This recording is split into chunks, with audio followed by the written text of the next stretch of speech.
Wingardium Leviosa! Wingardium Leviosa! Wingardium Leviosa!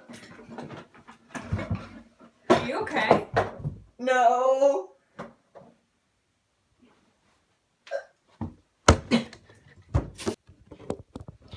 Hello guys, welcome to this episode of Sci-Fi Weekly, and today I'm reviewing Harry Potter and the Cursed Child. I just finished the book yesterday, and I'm going to express my thoughts in it. I know it is a bit late doing my review and everything, and there are some reviews on the internet, negative, some positive, but I'm going to give you guys my opinion on this. So, starting off, I'm just going to say this right now, get it off the bat. Harry Potter is not the main character, Albus Severus Potter is. But do not be concerned, this is still a Harry Potter book. Harry still has a huge influence on the story and what happens, and he is still a really large character. And also all the main characters, like Draco's there, Hermione, Ron, most of them are there. There's even like little tidbits of Snape and Dumbledore being in it, and even Dolores Umbridge. I'm not going to spoil how they're in it or like in what form, but they are. And I really like the characters. I think first off, the characters are very strong. The character interactions are strong. The story is pretty solid.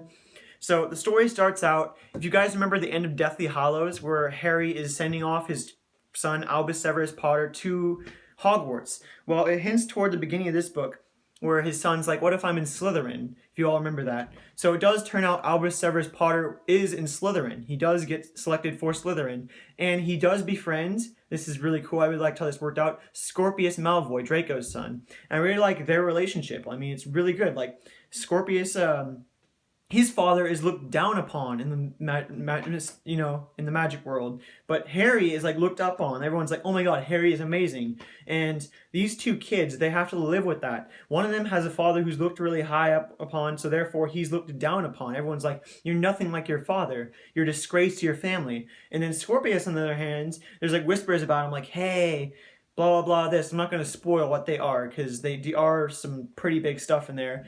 And it's just kind of like he's living with a father who's looked down upon in society. And these two kids, they come together in this way because they're both looked down upon because of their fathers.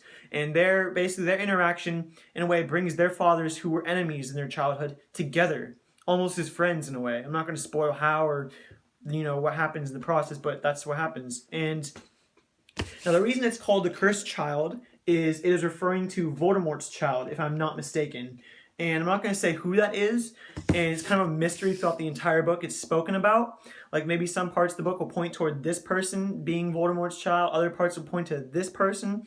And yeah, so it's basically a mystery, like the whole book. Harry Potter is all about the mystery, like in the other books, like, hey, who's the Half-Blood Prince, stuff like that. That aspect is in this, and I really like that. So I know a lot of people are saying it's a fanfic, because it's not technically by J.K. Rowling. It's John Tiffany and Jack Thorne, but it is not a fanfic. J.K. Rowling was on board with the production herself and the story. She helped write the story. She is like confirming, yes, this is like what I would have done and stuff like that. So it is not a fan fiction.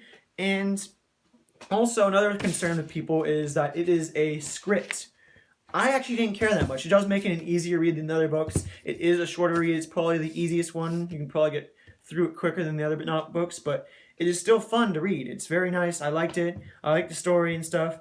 Now, I could just talk like praise and stuff, but I gotta go to some of the negatives. There are some plot holes, sort of, in this book. There are some little things where, even as the person I am, where I just read each book in the series once, like I just read the series once, I noticed some things. I'm like, could that really happen? Was that actually accurate? And I was like thinking about that. I was like, that's kind of bugging me. There were a few things like that kind of bugged me. And I really think like huge Potter fans would be bugged by that. But at the same time, though, you have to take into account, I mean, J.K. Rowling was not fully the one who wrote this. So there are going to be some things that slip through the cracks and stuff. But still, I think it was very good overall. I really enjoyed it. And I thought there was just great interactions between the characters. The characters were strong. I wish I could have seen more of Hagrid, though. Hagrid has a very little part in this book. You see, I think he's only in 2 scenes. That's it. And another thing is, if you're a fan of The Prisoner of Azkaban, you will love this book because there's a ton of turning and stuff. They have a time turner. Scorpius and Albus, they want to prove to their fathers that they're good sons. So basically, Harry Potter isn't a perfect person, even though everyone thinks he is. A lot of people think of him as that. His past haunts him. Okay, sorry about that, guys. My camera stopped recording there. But as I was saying, Harry's past haunts him in this book. He's visited by Amos Diggory, who is asking Harry to bring back Cedric using the time turner. He's like, I know the Ministry's hiding one. He's like, and how many people have had to die for the boy who lived? And this is like kind of the thing that's like nagging at Harry. It's like affecting him morally. People